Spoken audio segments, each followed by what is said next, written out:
As school nutrition professionals, we are kings and queens of multitasking. Managing several jobs in the kitchen, well, that's just the norm. For example, today we're having pizza.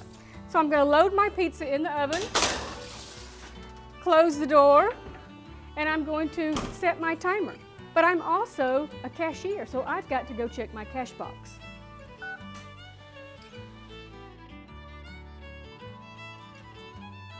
Somebody's timer is going off. I'm putting it on for you. Oh my goodness! Who turned my alarm off? The students are going to be here in 2 minutes. What am I going to do?